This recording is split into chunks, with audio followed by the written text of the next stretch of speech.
Alright, so it's an early morning here. I'm getting ready to do my 250 nautical mile cross-country flight towards my instrument rating. It's going to be a fun day today. Plan is to fly up to Blythe and out to Borrego Springs and back into Yuma. And overall about 250 nautical miles, a little over 250 nautical miles. Plan is to do approaches at each airport. So let's jump in the plane and go pick up Ron and take off as soon as the sun comes up. So I did fill up the tanks yesterday. Got most of the pre-flight done here. Or I went through and did kind of a real in-depth pre-flight yesterday. Still gonna pre-flight this morning, but yeah, we'll be blasting out of here in just a few minutes. I'm gonna do a night departure over to Yuma. That way I can just log a little bit of nighttime as well, and then yeah, we'll get started on this journey.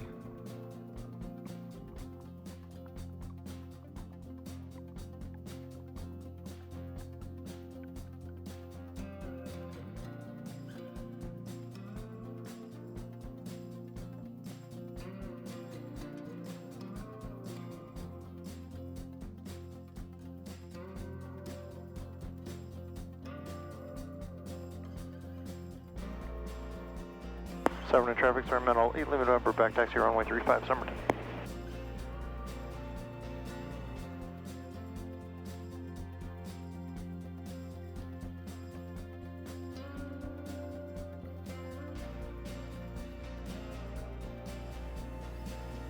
And all gauges are in the green.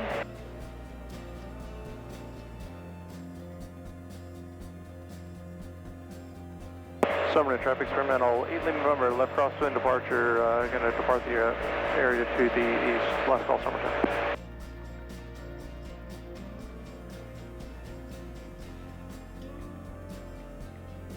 Alright, take a little turn here to the south and we'll head over to Yuma.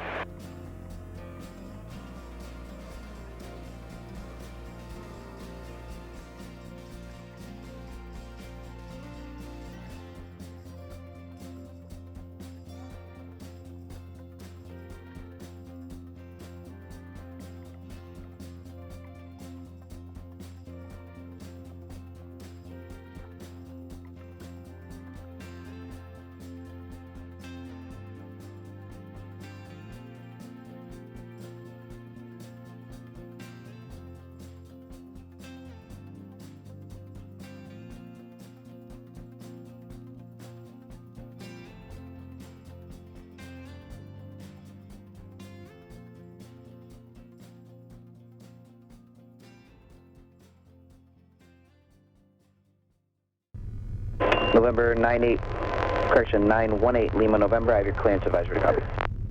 Ready to copy. 8 Lima November, clear to Yuma via the Picacho 5 departure to Blythe.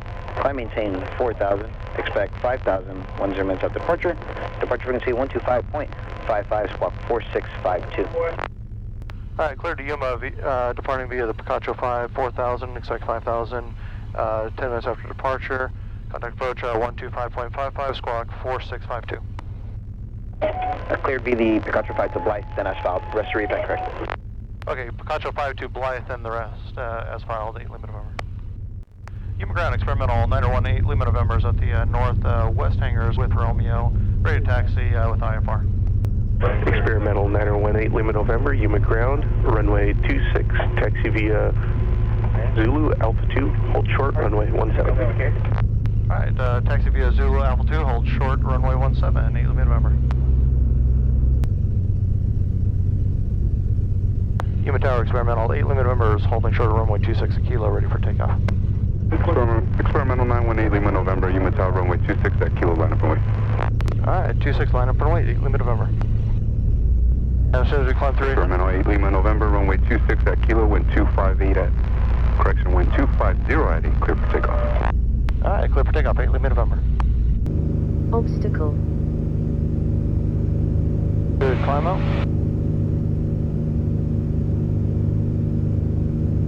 November 8 Lima November, contact departure, safe flight. Alright, over to departure, 8 Lima November.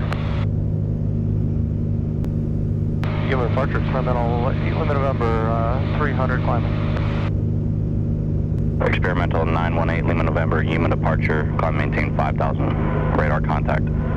Alright, climb maintain 5,000, 8 Lima November. On the foggles, Autopilot standby. There's 800 now, direct to forward VOR. And we're going to be, altitude is going to be 5,000. And we'll do that climb at 400 feet per minute.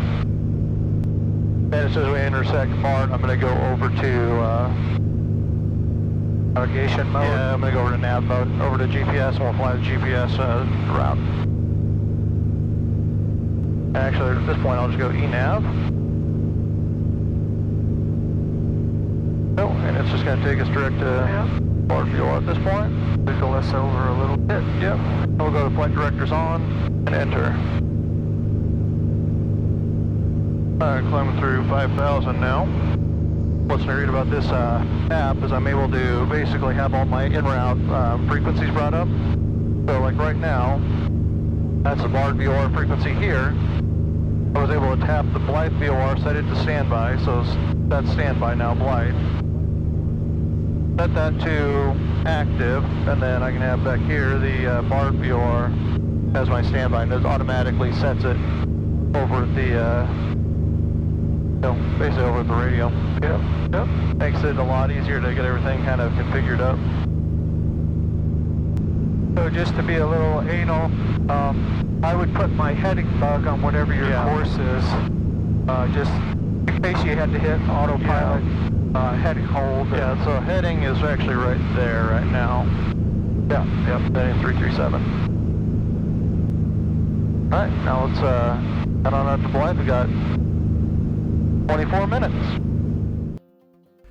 As I'm working on my instrument rating, I really do miss seeing all these views of the great state of Arizona. It's a beautiful place to live and a beautiful place to fly. But now let's head on out to the VOR Alpha approach and to Blythe. Go ahead and start your okay. Yeah. That needle's going to swing in super quick. Yep.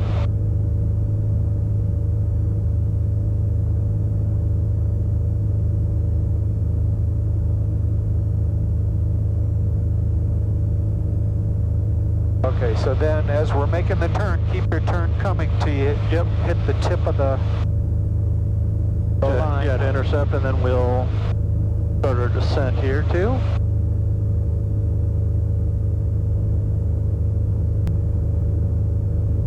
Roughly that's there. Good. There it's coming in. And there it goes. All right. Oh, yeah. Mainly because of distance on that one. Alright. Back on. Heading I should be on. There's 232. Yeah. I'm going to get my track to 232, which it's not. And 232, then I'm going to take about another 10 degrees to get us back over. Yeah. I'm going to start my descent now to 3,500.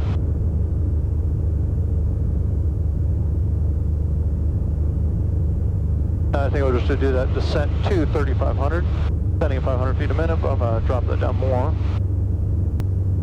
And then when we turn inbound after the procedure turn, we start descending to 2,100. Yep, got to level up here, 3,500. Yep. Coming up on your 1 minute. There's 1 minute, so we'll do procedure turn which direction, you think? Turn left to 187 degrees. 187. I guess track 187. Yep. Might turn a bug around, just know what you're going for.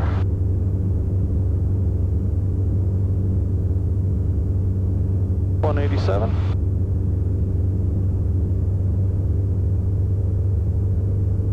And then, so we're up to about a minute and a half. We'll keep going. Oh, yeah, We'll keep going on the 187. Yeah, I got to go back to... Yep, no, 187.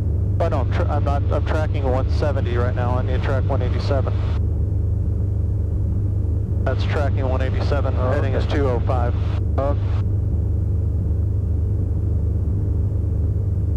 Don't want to pinch that too close because we want to make sure we get far away. So we'll go another 30 seconds just to make sure we have enough room to turn around and come back in. On 007, right? On the 187. Or no, track. Yeah, no, I'm saying the inbound is 007. Yeah. There you are, 2.5 minutes. That's pretty good. Go ahead and start that right turn to 007. A track of 007, yep. So kind of anticipate what your headings be based on the winds. Probably be about 05, 005, yep, something like that.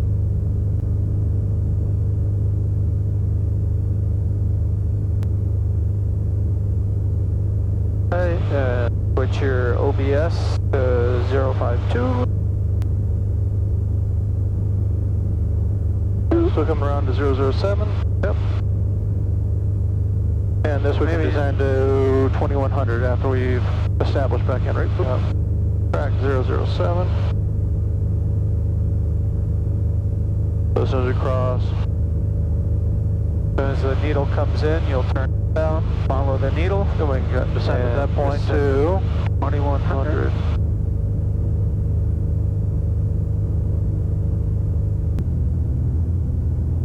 Hold us here at 2100. We're at 3 nautical miles, flight. Now I can drop to 1600. Yep.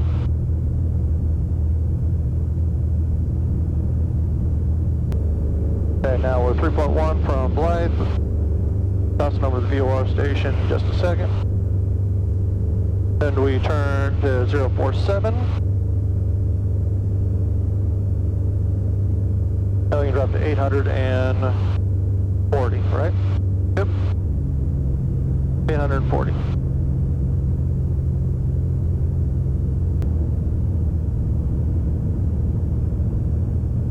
So we'll just run this till it goes to 0. Going to 840 feet right there.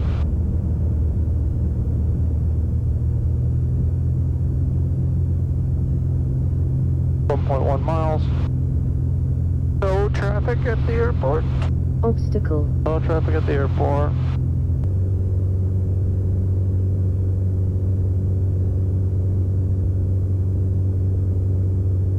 Waypoint. And we're going mist. So mist.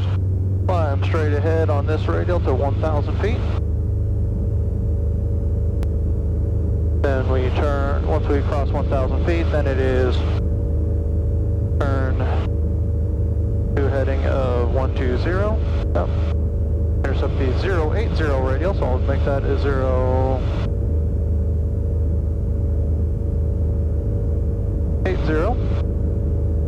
And then turn your heading bug to 120. We're passing through the 1,000. Yep. Keep the climb coming to 4,600. Yep. And call center. Tell them you're on the mist. Yep. I don't know if they can hear us at this altitude, but yeah, probably not.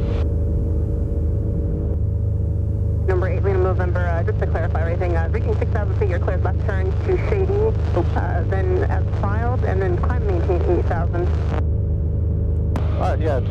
Climb 6,000, then direct Shady, Lima November. And then climb 8,000. November, after Shady, continue as filed, and climb maintain 8,000. Roger, after that climb maintain 8,000 after Shady, Lima November. Okay. Yep.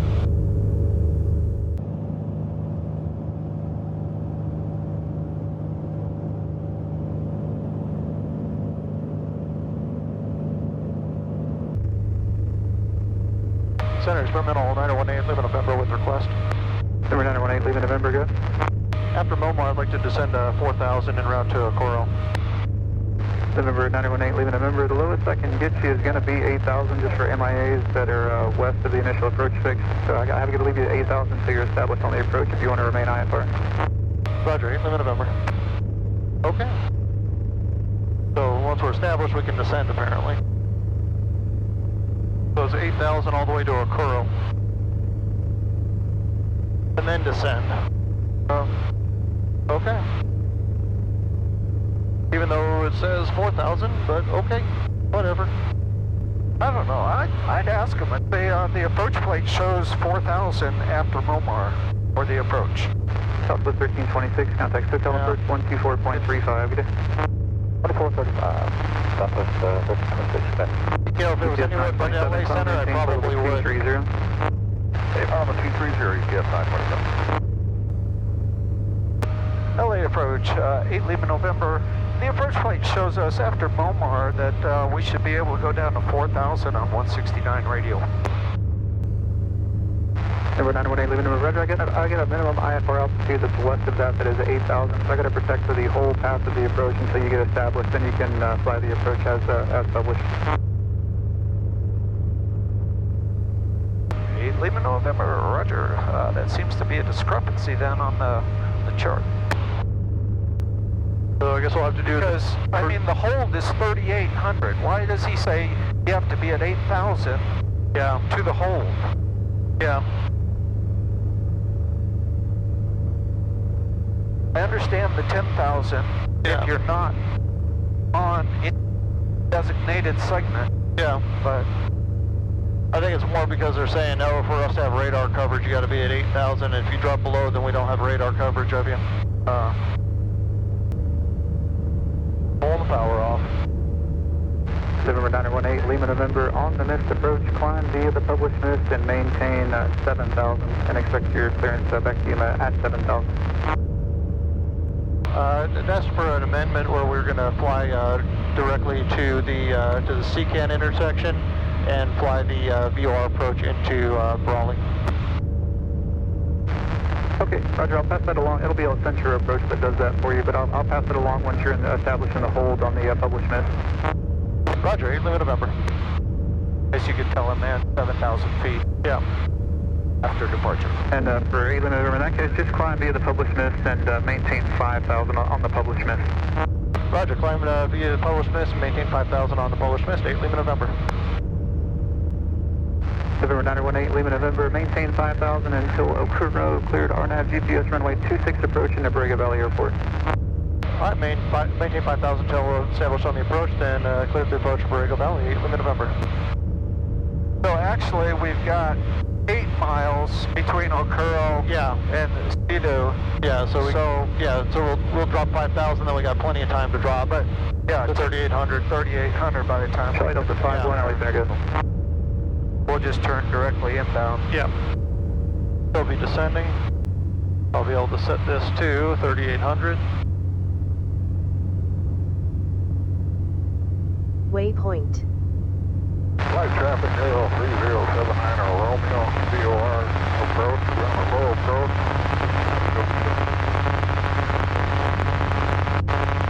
Okay, so we're still descending 3,800.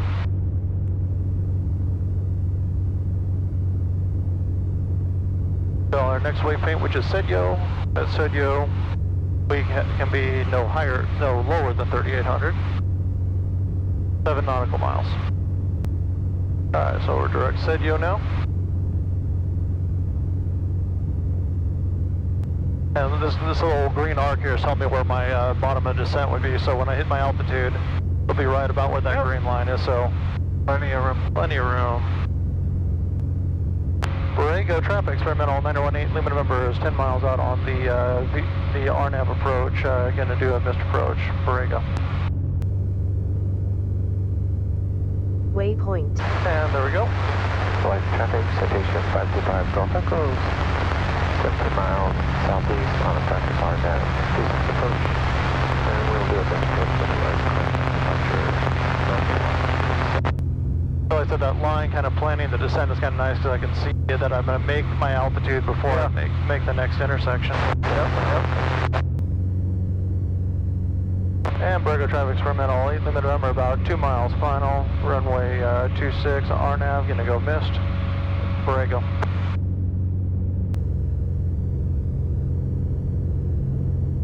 Waypoint. Waypoint reached, and we're going to go missed. Ready. So it's start the turn right at mist. It's not climb on heading. Go ahead and start your left turn. Direct turn right now. Make a 180-degree turn for now, and then figure out what it needs to be to get you direct to Okuro. Probably just hitting direct Okuro on the... The mountains were right out in front of us. That's why they don't have you maintain runway head off. You start your turn as soon as you hit the next approach. Okay. But you couldn't see the mountains. Yep, I'm not looking at them. Borrego Valley traffic, stationary 481 uniform, about 7 to the east, inbound landing runway 08, Brigham. Center, experimental 918, Lima November is on the mist from Borrego. Climbing through 3000. Yeah, climbing through 3000. 918 Lima November, LA Center, roger. 8 Lima November, so understand now you want to land Brawley? That's affirmative, 8 Lima November. Yep, I could use a bio break. 8 Lima November, on the missed approach, climb, maintain 5,000. Climb, maintain 5,000, 8 Lima November. Thank you. So after the missed approach at Borrego Springs, we decided to head over to Brawley just in case we needed to get fuel. Decided that we didn't need to, so we headed back to Yuma to shoot the ILS, and we shot that all the way back down to minimums before doing the mist from there and heading over into Somerton. All right, everybody, so that wraps up flight 6 for my IFR training. Now, as you saw, we had to do the 250 nautical mile. We only were required to do 3 approaches, and we did 4. And we cut the corner a little bit. We still made our minimum, so we cut the corner a little bit from the flight plan, mainly because I was worried about fuel, and it was a good thing too. So when we landed here in Yuma, I had at the IFR reserve, so I had 45 minutes of fuel left. And that was a technically 4.2 hour flight total. So man, I'm beat. But yeah, a lot to go through there, a lot to think about, but overall felt very, very comfortable flying the procedures. Wouldn't be possible to do this without some of my great sponsors, like for example, GRT Avionics. You know, their packages are amazing for the price. I mean, you can't really beat them for the price. You think about $1,800 for a very capable EFIS. And with that, you're able to do this type of training where I'm doing, where I'm going out and flying instrument, approaches, all the stuff, all the way down to minimums. And it's thanks to the products from GRT that I'm able to do that. They're made in the USA, by Americans, for Americans, and again, they focused on affordable aviation, not trying to make the highest price point EFIS that they could and maximize their profits. So if you guys are interested in their products, check them out at grtavionics.com. And also, one of my original sponsors here, CamGuard. See there, they sent me a little sticker to throw up on the wall. But CamGuard is a great product as well. It's there to protect our engines and help us increase the longevity that we have these things. And really, it's a great product, and as you've seen in previous videos, they do reduce wear, and it does provide a great benefit to the aircraft. But now, signing off, I'm gonna say this. This is me, Larry Nelson, telling you guys with projects like this, like I've got in the garage, here at the hangar, get in the hangar, get building, and if not, get in the air and fly. And I'll talk to you guys next time.